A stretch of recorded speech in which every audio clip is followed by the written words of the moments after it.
Jadi kita terus terang terkejut ya waktu mendengar hasil survei kita.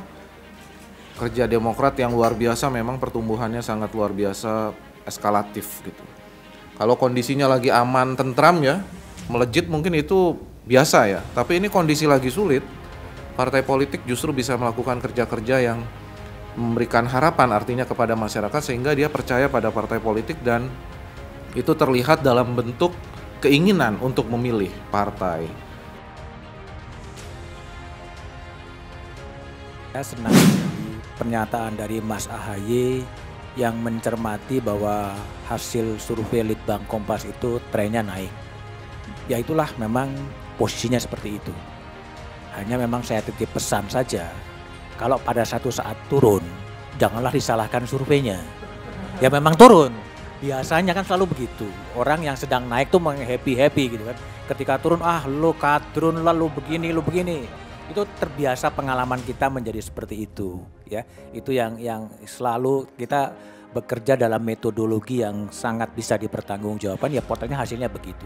Yang kedua, kalau saya sebetulnya bagaimana menjaga agar pemilu ini berjalan. Pemilu berjalan bukan hanya 14 Februari 2024, tetapi juga 27 November 2024. Kita melihat banyak situasi-situasi yang bisa tergelincir di situ. Kalau kita tarik mundur lagi dengan kampanye yang 75 hari. It's not easy bagi KPU. Tidak mudah bagi KPU ketika kampanye 75 hari, kemudian begitu masa kampanye selesai, kemudian dia harus mencetak surat suara, dan dia harus mendistribusikan ke daerah pemilihan luar negeri. Belum lagi nanti kalau ada gugatan ke PT UN, gugatan ke sejumlah tempat, itu bisa repot ke situ. Nah itu satu poin yang mari kemudian sama-sama menjaga agar 14 Februari itu bisa berjalan dengan baik, dan juga 27 November 2024 ketika pemerintahan sudah berganti itu juga bisa berjalan dengan baik. Karena bagi saya pilkada serentak itu juga hampir di seluruh provinsi di Indonesia kecuali Yogyakarta. Di tengah mungkin kabinet yang juga belum terbentuk. Mungkin ya, 20 Oktober pelantikan pemerintahan baru, mungkin menterinya juga masih baru dan harus menggelar pilkada serentak. Itu sesuatu yang amat berisiko ya. Yang ketiga adalah bagaimana melibatkan publik, bagaimana melibatkan masyarakat, tidak hanya menjadi penonton, tetapi memang dia terlibat dalam sebuah proses politik, pendidikan politik yang memang menyenangkan, yang menggairahkan. Hasil survei Litbang Kompas spesifik soal generasi Z dan generasi Y, ya, yang itu jumlahnya 54% dari profil, 87% itu eager to vote, sangat ingin memilih. Problemnya adalah kemudian bagaimana kemudian mereka akan menjatuhkan pilihan. Sehingga generasi-generasi Y dan Z sebetulnya menjadi generasi penentu kemenangan. Tapi poin besarnya adalah proses demokrasi ini harus tetap bisa dijaga secara bersama-sama, karena tidak berhenti pada 14 Februari, 20 Oktober 2024, tetapi juga kepada 27 November 2024 ketika semuanya itu dijabat oleh penjabat kepala daerah. Pertama-tama saya ingin mengucapkan selamat dulu Mas AHY dan jajaran Demokrat ya atas kerja-kerjanya yang luar biasa ini. Jadi kita terus terang terkejut ya waktu mendengar hasil survei kita. Kerja Demokrat yang luar biasa, memang pertumbuhannya sangat luar biasa, eskalatif gitu. Kalau kondisinya lagi aman, tentram ya, melejit mungkin itu biasa ya. Tapi ini kondisi lagi sulit, partai politik justru bisa melakukan kerja-kerja yang memberikan harapan artinya kepada masyarakat sehingga dia percaya pada partai politik dan itu terlihat dalam bentuk keinginan untuk memilih partai. Yang mengerikan kan justru dalam kondisi yang sangat sulit, orang justru antipati terhadap partai. Tetapi kerja Partai Demokrat ini justru menunjukkan sebaliknya. Orang justru malah berkeinginan untuk memilih partai politik. Jadi saya rasa itu kerja yang luar biasa baik untuk demokrasi gitu, sesuai Partai Demokrat ya kan Mas Agus. Nah kemudian yang kedua, saya sendiri sebenarnya berharap dengan pemilu, saya terima kasih juga Mas Agus, Partai Demokrat termasuk yang berada di depan ya, mengawal jangan sampai pemilu ini ditunda atau sebagainya, karena itu memang penting untuk menjaga ritme demokrasi kita berjalan sesuai konstitusi.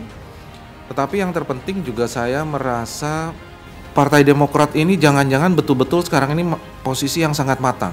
Karena tidak semua partai politik pernah mengalami duduk di pusat puncak kekuasaan, tetapi juga berada di oposisi. Jadi Partai Demokrat ini partai yang mempunyai pengalaman yang sudah utuh di dua-duanya gitu. Dan saya rasa itu juga bagus buat demokrasi. Jadi sebetulnya tidak masalah berada di pemerintahan atau berada di luar pemerintahan, dia bisa membangun harapan yang besar untuk perbaikan negeri ini. Dan saya rasa tidak ada negeri yang baik ketika seluruhnya menjadi partai berkuasa, karena tidak ada check and balances. Dan saya rasa masyarakat tentunya akan mengapresiasi kerja-kerja Partai Demokrat yang berada di oposisi, terus mengawal, mengkritisi sehingga proses demokrasi ini berjalan. Dan ini juga sebetulnya yang kami harapkan, bahwa pemilu ini betul-betul menjadi pesta demokrasi, bukan sekedar perebutan kekuasaan ya, bahkan dengan menghalalkan segala cara, bukan malah menumbuhkan semangat berdemokrasi, tapi justru malah menghancurkan demokrasi. Itu yang sebetulnya kami harapkan, dan ini juga sebetulnya agak banyak yang khawatir, cemas, pemilu itu justru memicu keterbelahan. Pemilu itu justru memicu yang sekarang kondisi kita sedang sulit menjadi tambah sulit lagi, karena dinamika politik yang sedemikian tinggi dan dimanfaatkan justru bukan untuk menumbuhkan kepercayaan pada sistem demokrasi, tapi justru orang malah jadi bermimpi tidak menggunakan sistem demokrasi, karena demokrasi yang dijalankan justru meluluh lantakan semua, saling menghakimi dan yang lain-lain gitu. Nah jadi saya rasa, saya sendiri berharap nih kepada Mas Agus sebagai politisi atau papan atas yang masuk ke generasi baru kan, Mas Agus ini, tentunya kita berharap pemimpin-pemimpin ke depan bangsa ini tuh bisa betul-betul menjadikan pemilu sebagai betul-betul pesta demokrasi, baik yang menang maupun yang kalah nanti betul-betul merasakan kemenangan karena bisa mengedukasi masyarakatnya untuk berdemokrasi secara benar. Bukan justru melihat, mempertontonkan pemilu itu menjadi ajang caci maki, ajang saling hujat, sehingga orang justru enggan untuk berdemokrasi dengan baik. Mungkin dari saya itu aja Mas Agus harapannya, dan kembali apresiasi yang luar biasa yang kerja-kerjanya tercermin dalam survei yang memang saya dengar mengejutkan partai-partai politik yang lain, Mas Agus. Tiba-tiba nyodok gitu ya, nyodok 2 tahap begitu. Dan tentunya kita tunggu kerja-kerja Partai Demokrat lainnya, kita akan terus monitor dan kita tunggu atraksi-atraksi yang menarik dari Partai Demokrat selanjutnya. Sebenarnya dari awal kita mewanti-wanti ini ada timeline yang begitu ketat. Ketika 2019 tidak ada pilkada, hanya pemilu serentak ketika itu, pilpres dan pileg saja, itu banyak jadi korban. Kondisi ketika itu belum COVID, masih relatif normal. Artinya jangan sampai kemudian kondisi hari ini kita menjadi lebih tidak siap lagi. Apalagi tadi benar setelah diperpendek masa kampanye, itu kalau 1 putaran, kalau 2 putaran lebih mepet lagi rasanya. Padahal harus siap dan harus benar-benar kredibel KPU dan KPUD nanti untuk menyelenggarakan, menggelar pilkada serentak. Jadi ini benar-benar harus melibatkan publik, saya sepakat sekali. Rasanya bukan meng-underestimate para petugas ya, lembaga yang berwenang dalam menyelenggarakan pemilu, tetapi rasanya tidak mudah, apalagi kalau tidak dibarengi dengan awareness dan juga kesadaran kolektif masyarakat kita untuk benar-benar mengawal ini agar bukan hanya sukses tapi juga berkualitas. Saya sering mengkritisi dari berbagai literatur, memang kesuksesan demokrasi itu seringkali disederhanakan menjadi telah digelarnya pemilu secara reguler. Itu one thing, satu hal. Dan itu penting. Makanya kalau ada yang mencoba untuk menunda, memperpanjang itu sudah tidak masuk akal. Jangankan memperpanjang 3 tahun, 1 hari saja ditunda tanpa alasan yang demokratis itu tidak sah. Nah ini sekali lagi harus melibatkan semua pihak. Saya berharap sekali teman-teman kita dapat bergandengan tangan karena Kompas ini bersama dengan teman-teman media yang lain tentunya juga memiliki peran sentral untuk mengawasi semua proses demokrasi dan politik di Indonesia ini. Oleh karena itu ya kita sendiri yang harus mempersiapkan diri, kita ingatkan semua pihak agar semuanya mengantisipasi, memitigasi segala kemungkinan. Termasuk kalau ada hal-hal teknis tetapi akhirnya sangat mengganggu kualitas demokrasi. Memang menarik ketika kita tahu mulai tahun ini sudah diinstal dalam tanda petik PLT kepala daerah. Jumlahnya berapa? 271 kepala daerah. Mereka akan bertugas selama 1 tahun hingga 2 tahun, mungkin lebih, padahal mereka tidak dipilih oleh rakyat. Ini sendiri sebuah pertanyaan besar.